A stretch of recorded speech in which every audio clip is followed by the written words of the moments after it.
Hay voces que uno no debería escuchar en la madrugada, y hay cosas que uno no debería ver jamás. Cuando Rodrigo Fuentes Castellanos tenía 11 años, se levantó en la oscuridad de la noche porque algo extraño lo arrancó del sueño.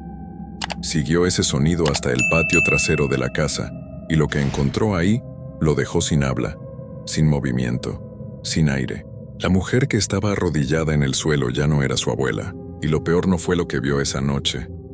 Lo peor fue lo que ella le dijo meses después, mirándolo a los ojos con su cara de siempre, como si nada hubiera pasado. Esta es la historia de Rodrigo. Una historia que él cargó solo durante 6 años, y que su propia madre ya sabía desde antes. Corría el año de 1977 en un pequeño pueblo polvoriento que quedaba a las orillas de Jitotol, en el estado de Chiapas. Era un lugar donde todos se conocían, donde los perros dormían en medio del camino, y las noches caían rápido y pesado, sin luz de faroles ni ruido de carros. Rodrigo Fuentes Castellanos nació y creció en ese pueblo.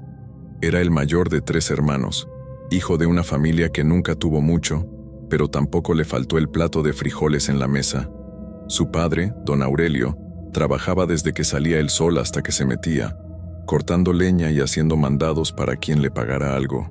Su madre, doña Esperanza, lavaba ropa ajena y vendía tamales los fines de semana. Con esa vida tan ocupada, los padres de Rodrigo no podían estar siempre en casa. Y cuando salían a trabajar, quien se quedaba al cuidado de los niños era la abuela materna, doña Toña. Doña Toña vivía en la casa de junto. Entre ambas casas no había más que un pequeño patio de tierra seca, con una pila de agua y una mata de plátano que nunca dio mucho fruto.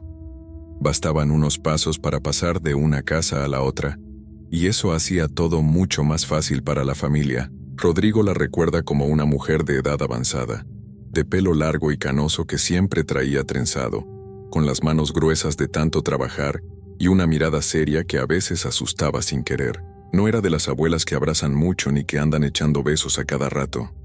Era callada, reservada, de pocas palabras, pero cumplía.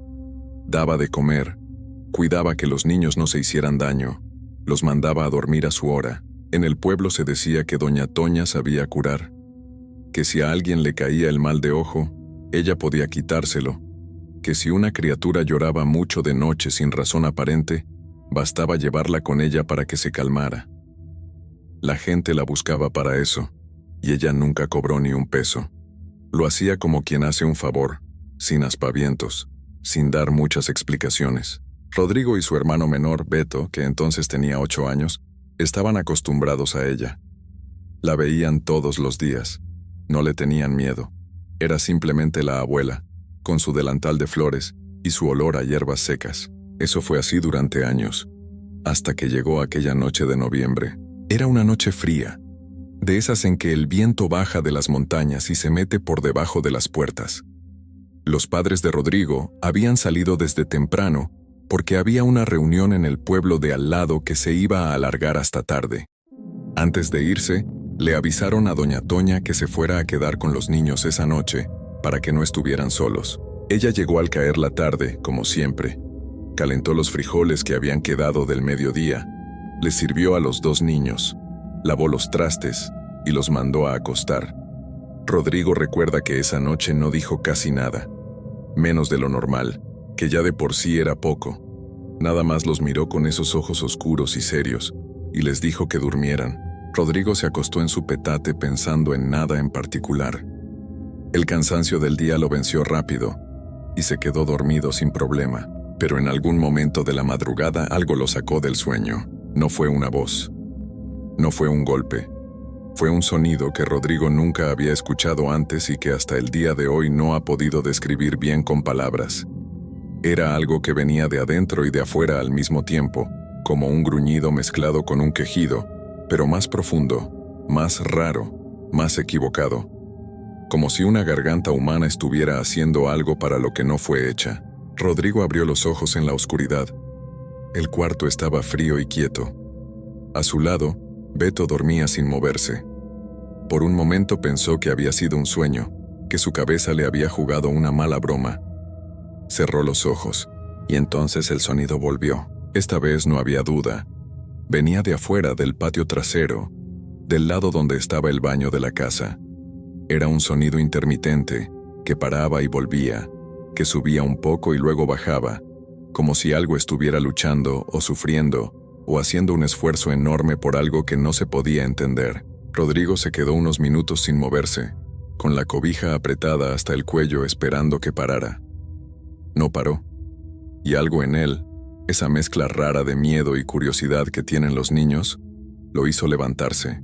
Tomó la linterna de su padre, una vieja de metal que guardaban en el cajón de la mesita, y salió del cuarto caminando despacio, pisando con cuidado para no hacer ruido. El pasillo estaba oscuro. Al pasar frente al cuarto donde dormía la abuela, algo lo hizo detenerse. Alumbró adentro con la linterna. La cama estaba tendida, perfecta, con la cobija bien estirada encima como si nadie la hubiera tocado en toda la noche, como si nadie hubiera dormido ahí. Doña Toña no estaba. El estómago de Rodrigo se apretó. Pensó que quizás se había levantado al baño, que era normal, que era una señora de edad, y esas cosas pasaban. Se dijo a sí mismo que no había nada raro.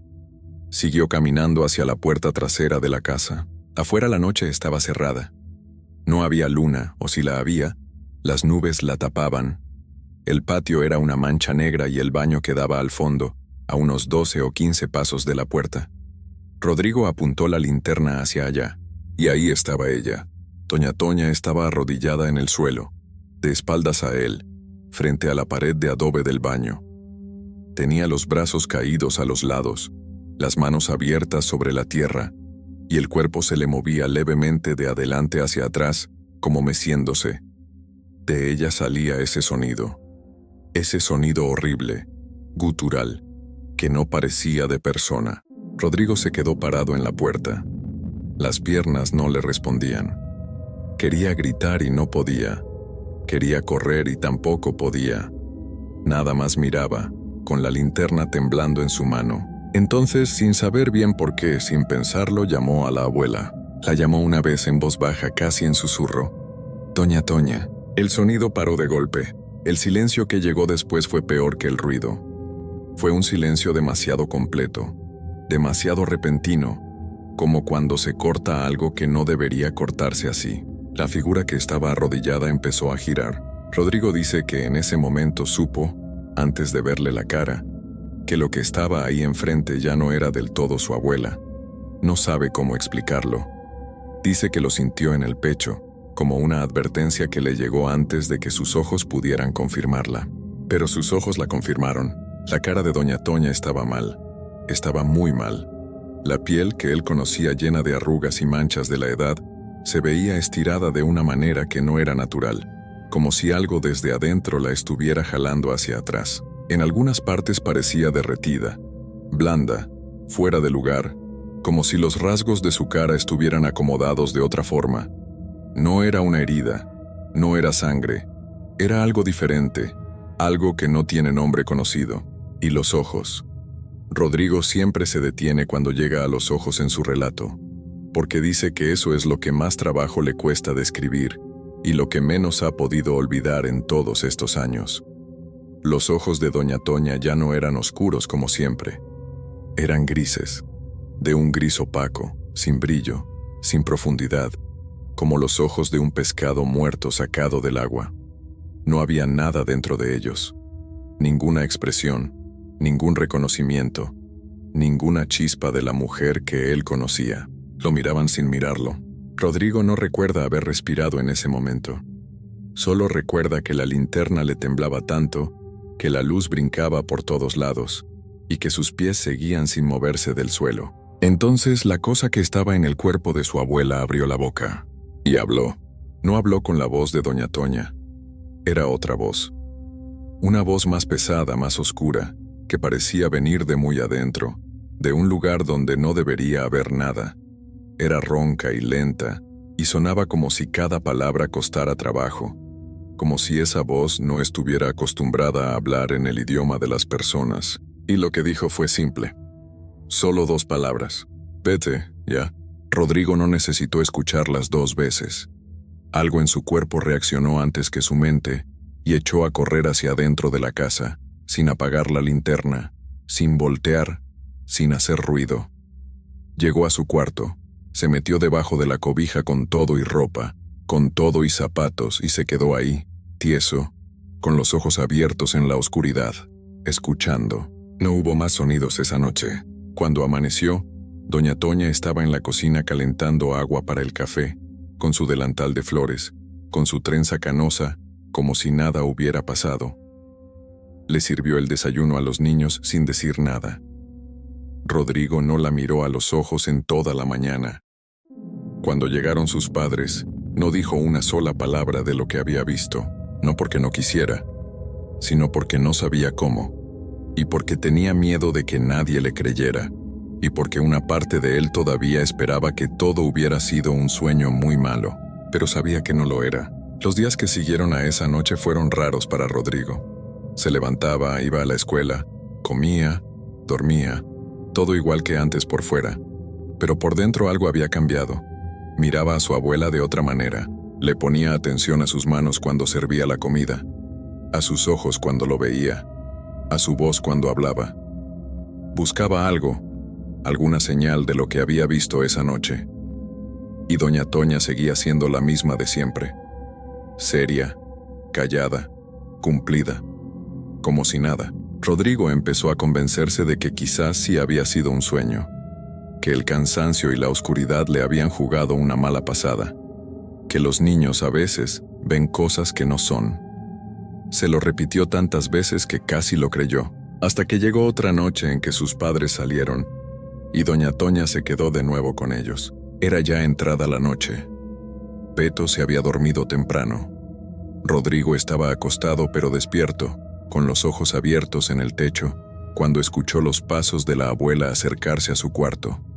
La puerta estaba entreabierta. Doña Toña entró despacio, sin hacer ruido, y se paró junto a su petate. Rodrigo cerró los ojos y fingió que dormía. Sintió cuando ella se agachó. Sintió su presencia muy cerca, el calor de su cara a unos centímetros de la suya.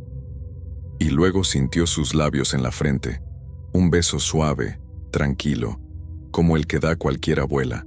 Pero lo que vino después no fue de ninguna abuela. Doña Toña habló en voz muy baja, casi en susurro, tan cerca que Rodrigo sintió su aliento tibio en la cara. Y con esa voz de siempre, la voz que él conocía desde chico, pero con un tono que nunca le había escuchado, un tono frío y quieto que daba más miedo que los gritos, le dijo esto: «Hiciste bien en no contar lo que viste. Si hubieras hablado, tú y tu hermano ya no estarían aquí». Rodrigo no se movió. No abrió los ojos. No respiró fuerte. Se quedó quieto como piedra, con el corazón golpeándole el pecho tan duro que estuvo seguro de que ella lo podía escuchar. Esperó. Y después de unos segundos que se sintieron como horas, escuchó los pasos de doña Toña alejarse, salir del cuarto y perderse en el pasillo. Esa noche no durmió. Ni la siguiente, ni muchas más. Desde ese momento, Rodrigo supo dos cosas con una claridad que no dejaba lugar a dudas. La primera, lo que había visto en el patio esa noche de noviembre había sido completamente real. La segunda, lo que sea que vivía dentro de su abuela, sabía que él lo había visto, y lo había estado observando todo ese tiempo. Los meses que siguieron fueron los más difíciles de su infancia. Rodrigo convivía con doña Toña casi todos los días, igual que antes, porque la vida de la familia no había cambiado. Sus padres seguían trabajando, ella seguía cuidándolos, y él tenía que sentarse en la misma mesa, recibir el plato de comida de sus manos, cruzarse con ella en el patio, responderle cuando le hablaba, todo con normalidad, todo fingiendo. Nunca le contó nada a Beto. Era muy chico, no quería asustarlo, y además, ¿qué le iba a decir? No tenía palabras para eso. Tampoco le dijo nada a sus padres.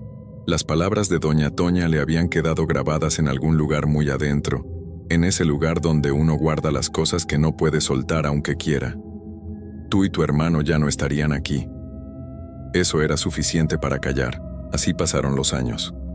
Rodrigo creció cargando ese peso solo. Se hizo adolescente, luego joven, y el recuerdo de aquella noche nunca se fue. Se acomodó en algún rincón de su memoria, pero nunca desapareció. A veces lo asaltaba de noche, a veces cuando menos lo esperaba, en medio del día sin razón aparente. Un olor, un sonido, la oscuridad de un patio, y todo volvía. 6 años después de aquella noche, cuando Rodrigo tenía 17, doña Toña falleció. Fue de manera tranquila, dicen. Se acostó una noche y no amaneció. El pueblo la veló como se vela a cualquier persona de bien, con rezos y flores y la gente pasando a darle el pésame a la familia. Rodrigo estuvo ahí, de pie junto al cajón, mirando la cara de su abuela por última vez. Y lo único que sintió, aunque le da vergüenza admitirlo, fue alivio. Fue en esos días, después del entierro, cuando por fin habló. Buscó a su madre en un momento en que estaban solos, los dos sentados en la cocina con el café ya frío sobre la mesa, y le contó todo. Le contó la noche de noviembre, el sonido que lo despertó, el cuarto vacío, el patio oscuro, lo que vio arrodillado frente al baño, la cara, los ojos grises, la voz que no era voz de persona. Le contó también el beso en la frente y las palabras que vinieron después.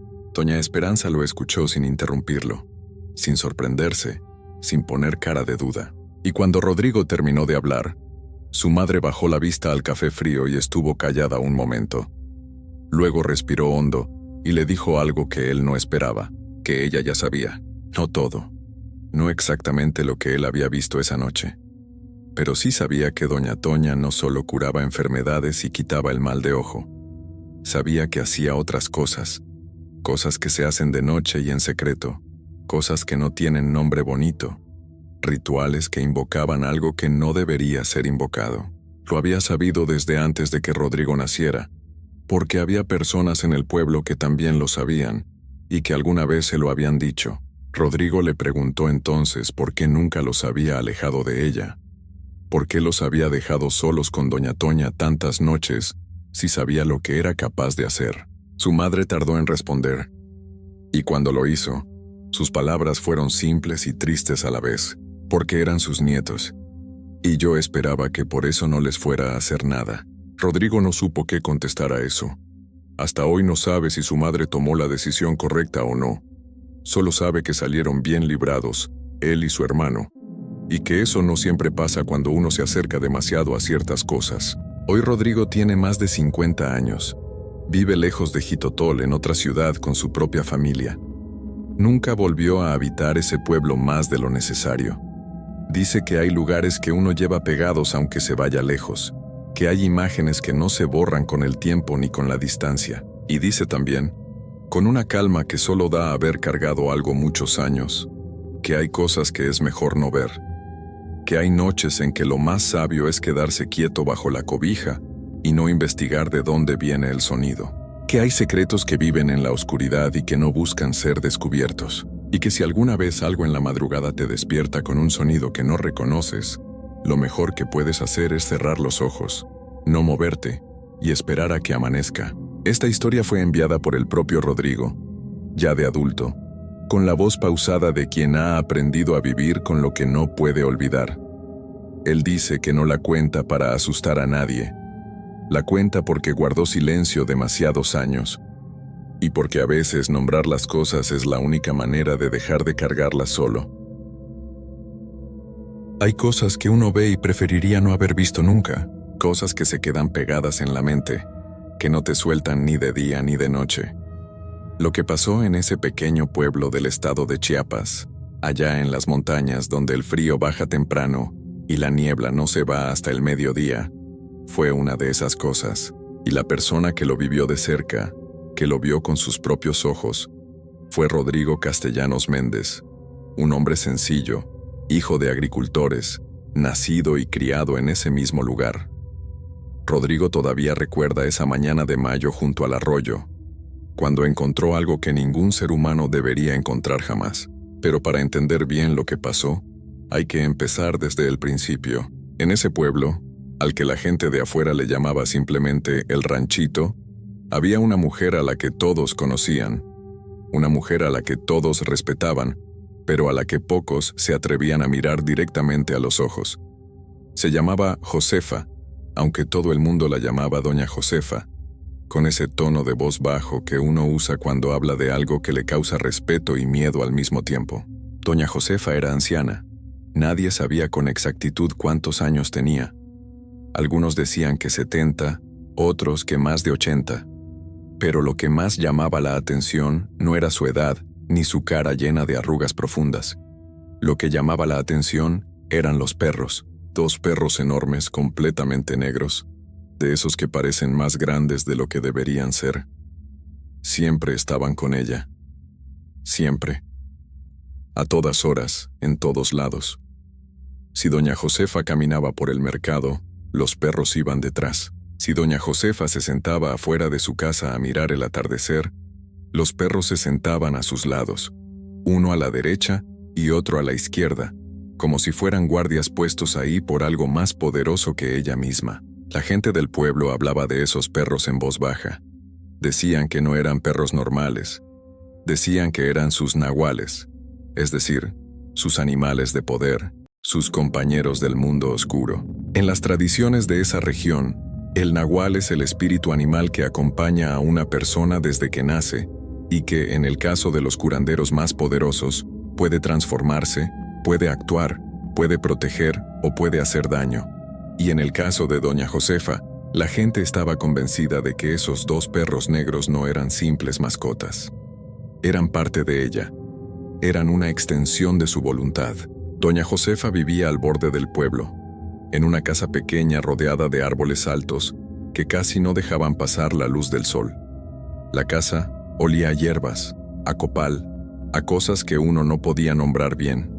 Adentro había veladoras siempre encendidas, figuras de santos mezcladas con otras figuras que no eran de santos, y frascos con líquidos de colores que la gente no preguntaba qué contenían. La gente iba a verla cuando tenían enfermedades que el médico del pueblo no podía curar. Iban cuando sentían que alguien les había hecho un mal, cuando el negocio no levantaba, cuando los niños no dejaban de llorar sin razón. Doña Josefa hacía limpias, daba remedios, rezaba en voz baja con palabras que a veces parecían español y a veces parecían otra cosa, y la gente mejoraba, o al menos eso decían, pero también circulaban otros rumores. Rumores de que doña Josefa no solo hacía el bien, que había quienes le pagaban para hacerle daño a alguien más, que había trabajos oscuros saliendo de esa casa entre los árboles, que más de una desgracia en el pueblo tenía su mano detrás. Nadie podía probarlo, nadie se atrevía a decírselo en la cara, y doña Josefa seguía ahí, año tras año, con sus perros negros y su mirada que parecía saber siempre más de lo que uno quería que supiera. Rodrigo Castellanos Méndez creció viendo todo eso. Para él, doña Josefa era parte del paisaje del pueblo, como el cerro detrás o el arroyo que cruzaba de lado a lado. Una presencia constante, inquietante, pero conocida. Hasta que llegó doña Lucrecia y todo cambió. Doña Lucrecia apareció un día sin que nadie la hubiera visto llegar. Así lo recuerda Rodrigo. Un día no estaba, y al siguiente ya estaba instalada en una casita cerca del arroyo, con sus cosas adentro y una sonrisa lista para quien se acercara. Era más joven que doña Josefa, quizás unos 50 años, con el cabello largo recogido en una trenza, y una forma de hablar que hacía sentir a la gente cómoda y en confianza desde el primer momento.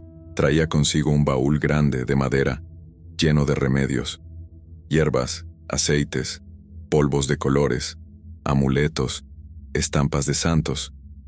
Tenía un remedio para todo y una explicación sencilla para cada cosa. No había nada misterioso ni amenazante en ella. Al menos eso era lo que uno sentía al principio. Era amable, accesible, y sobre todo, cobraba menos que doña Josefa. En pocas semanas la gente del pueblo empezó a ir con doña Lucrecia. Primero los más curiosos, los más jóvenes, los que no tenían tanto miedo de probar algo nuevo. Luego fueron los mayores, luego fueron casi todos. La familia de Rodrigo también fue. Su mamá tenía un dolor de espalda que no se le quitaba, y una vecina le recomendó a doña Lucrecia. Rodrigo fue con ella aquel día, y lo que vio fue a una mujer tranquila, de manos hábiles, que acomodó a su mamá sobre una silla de madera y le pasó hierbas calientes por la espalda con movimientos lentos y seguros. Al día siguiente su mamá dijo que estaba mejor. Doña Josefa se fue quedando sola. Rodrigo lo notó poco a poco. La vio en el mercado una mañana, caminando entre los puestos, y algo en ella parecía diferente. No era su ropa ni su forma de caminar. Era algo más difícil de nombrar. Era como si el espacio a su alrededor se hubiera vuelto más frío, más vacío. La gente que antes se detenía a saludarla ahora la esquivaba con la vista. Nadie le compraba. Nadie le preguntaba nada. Y los perros negros caminaban a su lado igual que siempre, pero esa mañana a Rodrigo le pareció que los animales también estaban distintos, más tensos, con los ojos muy abiertos mirando hacia lados que los demás no miraban. Doña Josefa dejó de salir. Las veladoras en su casa seguían encendidas. Eso lo veían los que pasaban por el camino de tierra que bordeaba su casa. Pero ella ya no aparecía. Las semanas pasaron y el pueblo siguió su ritmo, con doña Lucrecia atendiendo a la gente y ganándose cada vez más el cariño de todos. Entonces, en abril, doña Josefa desapareció. No fue una desaparición con escándalo ni con alguien que fuera a buscarla. Simplemente dejó de estar. Su casa seguía ahí, cerrada. Los perros negros tampoco aparecieron. Una semana completa sin señales de ella. La gente preguntaba, pero nadie sabía nada. Algunos dijeron que se había ido a visitar a unos familiares en otro pueblo. Otros decían que había ido a buscar hierbas a partes lejanas del monte. Pero los que conocían bien las costumbres de la región, los más viejos, los que cargaban años de historias en la memoria, esos hablaban de otra cosa en voz muy baja. Decían que doña Josefa había ido a hacer un trato con algo que no tiene nombre fácil, algo que vive en los lugares donde no llega la luz, donde los animales no entran, donde el silencio pesa diferente. Decían que había ido a buscar más poder, a recuperar lo que había perdido, a pedir que le devolvieran lo que sentía que le habían quitado, y que esos tratos siempre tienen un precio, siempre. Rodrigo escuchaba esos comentarios y sentía un frío que no era del clima. Él no era de los que creían en todo, pero tampoco era de los que descartaban todo. Había crecido en ese pueblo.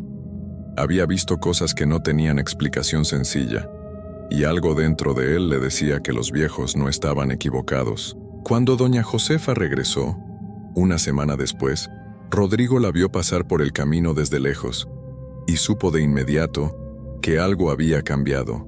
No era su ropa ni su paso, era el aire alrededor de ella. Era la forma en que los perros negros caminaban a sus lados, sin hacer ningún sonido, pegados a ella como sombras.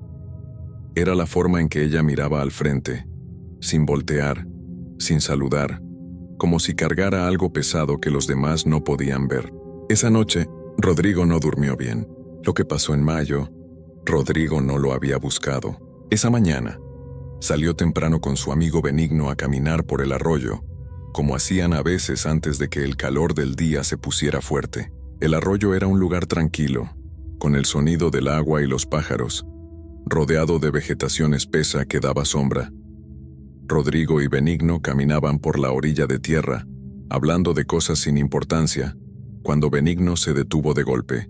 Rodrigo siguió su mirada y vio a los perros. Los dos perros negros de doña Josefa estaban al borde del arroyo, entre los matorrales, y estaban haciendo algo que Rodrigo tardó unos segundos en procesar porque su mente no quería aceptarlo.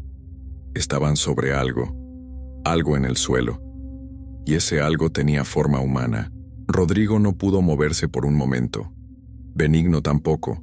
Los perros los miraron con esos ojos amarillos que brillaban demasiado para ser ojos de animales normales, y luego volvieron a lo que hacían, como si Rodrigo y Benigno no fueran una amenaza, como si tuvieran todo el derecho del mundo de estar ahí haciendo eso. Fue Benigno el que reaccionó primero.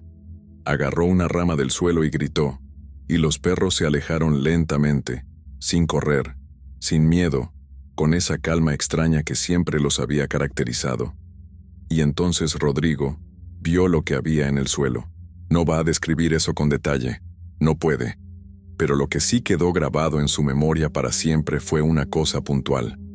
Entre los restos de ropa que estaban ahí, Rodrigo reconoció un rebozo de colores que él había visto antes, muchas veces, colgado sobre los hombros de una sola persona en todo el pueblo.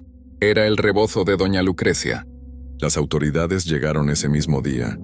Confirmaron lo que Rodrigo y Benigno ya sabían, pero no querían decir en voz alta. El pueblo se llenó de un silencio diferente al de siempre. Un silencio pesado, incómodo, lleno de miradas entre la gente que no se atrevían a convertirse en palabras. Nadie fue a buscar a doña Josefa para preguntarle nada. Nadie se atrevió. Después del entierro de doña Lucrecia, que fue rápido y con poca gente, algo curioso pasó. La gente empezó a volver a la casa de doña Josefa, despacio al principio, casi con vergüenza. Luego, con más normalidad, como si lo que había pasado en el arroyo fuera una señal que el pueblo había entendido sin necesidad de que nadie la explicara. Una señal de que había fuerzas en ese lugar que no convenía ignorar, y que la persona que manejaba esas fuerzas seguía siendo la misma de siempre. Rodrigo Castellanos Méndez la vio por última vez unas semanas después, en el mercado. Fue sin querer. Estaba comprando elotes cuando levantó la vista y la encontró ahí, parada a unos pocos metros, mirándolo directo a los ojos. Los perros estaban a sus lados. El mercado seguía con su ruido normal, con la gente pasando y hablando y regateando precios, pero en ese pequeño espacio entre Rodrigo y doña Josefa, todo parecía quieto. Rodrigo no pudo bajar la mirada. No supo si fue miedo o algo más extraño lo que lo tuvo ahí, sin moverse, mirándola. Y en esos ojos, que eran ojos viejos pero con algo adentro que no era viejo para nada, Rodrigo vio algo que no pudo nombrar bien después. Algo que no era humano del todo. Algo que llevaba mucho tiempo ahí, esperando, sabiendo, observando. Doña Josefa no dijo nada. Rodrigo tampoco. Ella se dio la vuelta despacio y se fue caminando entre la gente del mercado, con sus dos perros negros a los lados, y la gente se abría a su paso sin darse cuenta, como si el cuerpo de cada uno supiera antes que la mente que era mejor dejarle el camino libre. Rodrigo dejó los elotes y se fue para su casa. Esa noche sí durmió, pero con todas las luces encendidas. Y hasta el día de hoy, cuando alguien en el pueblo menciona el nombre de doña Josefa, Rodrigo no dice nada, solo asiente despacio, con esa expresión de quien sabe algo que preferiría no saber, y cambia el tema, porque hay cosas que es mejor no confirmar en voz alta, porque las palabras también tienen peso. Rodrigo tenía 25 años y vivía en un pueblo pequeño del estado de Hidalgo, de esos en los que todos se conocen, en los que los perros duermen en medio de la calle, y los faroles parpadean cuando el viento sopla fuerte. Era un muchacho trabajador, de pocas palabras, que pasaba sus días en el campo y sus noches descansando temprano. Pero esa noche, un viernes que él recuerda con una claridad que duele, se quedó hasta tarde en la cantina de Don Balta. No fue por vicio. Fue porque unos compañeros del trabajo lo animaron a quedarse un rato más, a tomarse unas cervezas, a reírse un poco después de una semana larga y cansada. Y Rodrigo aceptó. Nadie le dijo que esa decisión le iba a cambiar la vida. La cantina cerró pasadas las 11 de la noche y los demás se fueron en diferentes direcciones. Rodrigo emprendió el camino solo hacia su casa, que quedaba a unos 20 minutos caminando por una calle que él conocía perfectamente desde niño. El pueblo estaba tranquilo. Las casas tenían las luces apagadas y solo se escuchaba el viento moviéndose entre los árboles. No había nada raro, o al menos eso creyó él al principio. Llevaba unos 5 minutos caminando cuando lo sintió. No lo vio. No escuchó ningún ruido extraño. Solo lo sintió. Una presencia detrás de él, como cuando alguien está parado muy cerca de uno en la oscuridad y uno lo sabe sin necesidad de voltear. Rodrigo apretó el paso. Pensó que era su imaginación, que las cervezas le estaban jugando una mala pasada, pero la sensación no se fue. Al contrario, se fue haciendo más fuerte, más pesada, como si el aire detrás de él se hubiera vuelto espeso de repente. Y fue entonces cuando volteó. Parado a unos 4 pasos detrás de él, inmóvil en la mitad de la calle, había un hombre vestido completamente de negro, sombrero negro de ala ancha, traje negro que le llegaba hasta las botas. Botas negras que no hacían ningún ruido al pisar el suelo. Rodrigo se quedó helado. No era que el hombre tuviera algo visiblemente monstruoso en su apariencia. Era todo lo contrario. Era un hombre de aspecto normal, de complexión regular, con la cara en sombra por el ala del sombrero. Pero había algo en él que no estaba bien, algo que Rodrigo no podía definir con palabras, pero que sentía en el estómago, en los huesos, en la piel de los brazos que se le había puesto como carne de gallina desde los pies hasta la nuca. La sombra del hombre no correspondía con la poca luz que había en la calle. Era demasiado oscura, demasiado densa, como si esa figura jalara la oscuridad hacia ella en lugar de simplemente estar parada dentro de ella. Rodrigo quiso correr. Quiso gritar. Pero antes de que pudiera hacer cualquiera de las dos cosas, el hombre de negro sonrió y dijo, con una voz extrañamente tranquila y amable, «Buenas noches. Qué noche tan fría, ¿verdad? Yo también voy para allá. Caminemos juntos». Y sin esperar respuesta, el hombre de negro se puso a caminar junto a Rodrigo como si fuera lo más natural del mundo. Rodrigo no supo qué pasó en ese momento. No supo si fue el miedo, el cansancio o algo más que él todavía no entiende, pero sus pies siguieron caminando solos, al mismo ritmo que los del extraño, sin que él se lo ordenara. El hombre comenzó a hablar, y eso fue lo más perturbador de todo, porque no hablaba como un desconocido. Hablaba como alguien que lo conocía de toda la vida. Le preguntó por su mamá, por su jefa doña Esperanza, que en ese tiempo estaba enferma. Le preguntó cómo le había ido esta semana en el trabajo, si ya había arreglado lo del techo de su cuarto que se estaba cayendo con las lluvias. Rodrigo sentía el corazón golpearle tan fuerte que le dolía el pecho. ¿Cómo sabía ese hombre esas cosas? ¿Quién le había contado? Él no lo reconocía. No era nadie del pueblo. No era nadie que él hubiera visto antes en su vida. Intentó decirle que ya llegaba a su casa, que muchas gracias por la compañía, pero que hasta aquí era su camino. Pero las palabras no le salieron bien. Le salieron enredadas, suaves, como si alguien le hubiera metido algo entre la garganta y los pensamientos. Y el hombre siguió caminando a su lado, hablando con esa voz tranquila que a Rodrigo le resultaba cada vez más insoportable. Fue al cabo de unos minutos cuando Rodrigo notó algo que le cayó como un balde de agua helada encima. El camino había cambiado. Ya no era la calle de siempre. Ya no había casas a los lados, ni faroles, ni perros dormidos en las banquetas. Ahora había árboles, muchos árboles, tupidos, oscuros, que formaban un techo sobre sus cabezas que bloqueaba hasta la última estrella del cielo. Estaban en el monte, en algún punto del camino sin que Rodrigo se diera cuenta. Habían dejado el pueblo atrás y se habían metido por una vereda que él no conocía, angosta, llena de raíces y piedras sueltas. El frío era diferente ahí adentro. No era el frío normal de una noche de invierno en Hidalgo. Era un frío húmedo, quieto, que se metía por la ropa como si la ropa no existiera. Un frío que apagaba los sonidos y hacía que el silencio se sintiera sólido, como una pared. Rodrigo intentó detenerse. Y fue en ese momento cuando descubrió lo peor. Sus piernas no le obedecían. Seguían caminando, paso a paso, con ese ritmo parejo y constante, como si no fueran suyas, como si alguien más las estuviera moviendo desde adentro. Quiso gritar y el grito no salió.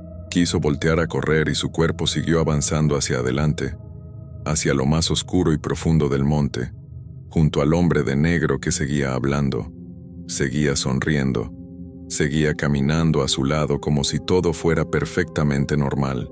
Rodrigo pensó que iba a morir ahí. Lo pensó con una claridad espantosa. Sintió que esa vereda no tenía regreso, que el monte se iba a cerrar detrás de ellos en cualquier momento, y que nadie lo iba a encontrar jamás. Y fue justo en el momento más oscuro, cuando ya casi no podía ver nada y los árboles eran solo sombras pegadas unas con otras, cuando algo dentro de él hizo un esfuerzo que no sabe cómo describir, como quien jala una cuerda que está a punto de romperse con las dos manos, como quien usa todo lo que le queda, hasta lo último. Rodrigo dobló las rodillas, cayó al suelo, y cuando tocó la tierra con las manos algo se rompió. El control que tenía sobre su cuerpo regresó de golpe, y él corrió sin voltear, corrió sin saber bien hacia dónde, guiándose solo por el instinto, esquivando árboles y ramas que le raspaban la cara y los brazos, tropezando con raíces, levantándose, volviendo a correr. Corrió hasta que los árboles se terminaron, hasta que el suelo duro del monte se convirtió en el empedrado de una calle que sí conocía, hasta que vio las primeras casas del pueblo y los faroles, y escuchó a lo lejos el ladrido de un perro. Llegó a su casa sin poder respirar bien. Cerró la puerta con llave y con el pasador y se quedó sentado en el suelo de la cocina por no sé cuánto tiempo, temblando, con la espalda pegada a la pared y los ojos fijos en la puerta. Cuando por fin pudo pensar con algo de claridad, miró su reloj. Eran las 2:15 de la madrugada. Había salido de la cantina de Don Balta a las 11:15. 3 horas. 3 horas habían pasado desde que salió caminando, y él no tenía memoria de casi nada de ese tiempo. Solo tenía el monte, el frío, el hombre de negro a su lado hablando, y el momento en que cayó al suelo y corrió. ¿Dónde estaban el resto de esas horas? ¿Qué había pasado en ese tiempo que su mente no le quería mostrar? Hasta el día de hoy, Rodrigo no tiene respuesta para esa pregunta. Lo que sí pasó, una semana después de esa noche, fue que le llegó la noticia de Don Memo. Don Memo era un señor ya grande, de unos 70 años, conocido en todo el pueblo por ser de los que se quedan platicando hasta tarde en la plaza. Lo encontraron tirado cerca de un barranco al amanecer, desorientado, con la ropa llena de lodo y sin poder decir bien dónde había estado.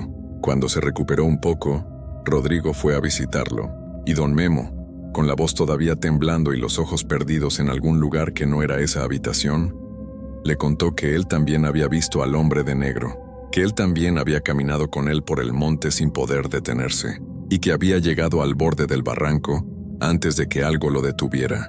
Don Memo no lo llamó persona, no lo llamó hombre, lo llamó una cosa. Dijo que esa entidad lleva mucho tiempo rondando por los caminos del monte cuando cae la noche, y que su única intención es alejar a los hombres que caminan solos y con alcohol encima, guiarlos hacia lo más profundo, hacia los barrancos, hacia los lugares de donde ya no se regresa. Dijo que él había escuchado de otros casos en años anteriores, hombres que salían caminando solos de noche y que aparecían días después, o que nunca aparecían. Rodrigo escuchó todo eso en silencio, y esa tarde, de camino a su casa, tomó una decisión que no ha roto desde entonces. Nunca más caminar solo de noche por ese pueblo. Nunca más. Pero antes de terminar de contarles esto, Rodrigo quiere dejarles algo. Una advertencia que Don Memo le dio, y que él sintió en los huesos como si fueran palabras grabadas a fuego. Si alguna vez están caminando solos de noche y sienten una presencia detrás de ustedes, no volteen. Si escuchan pasos que no hacen ruido normal, pasos que suenan apagados, extraños, no volteen. Y si de la nada aparece alguien a su lado, alguien que saben que no debería estar ahí, alguien que les habla con demasiada confianza y que parece saber demasiado de ustedes, no le hablen, no lo sigan y corran, porque esa cosa que camina de negro en la oscuridad no busca compañía, busca llevarse a alguien, y esa noche, ese alguien estuvo a punto de ser Rodrigo.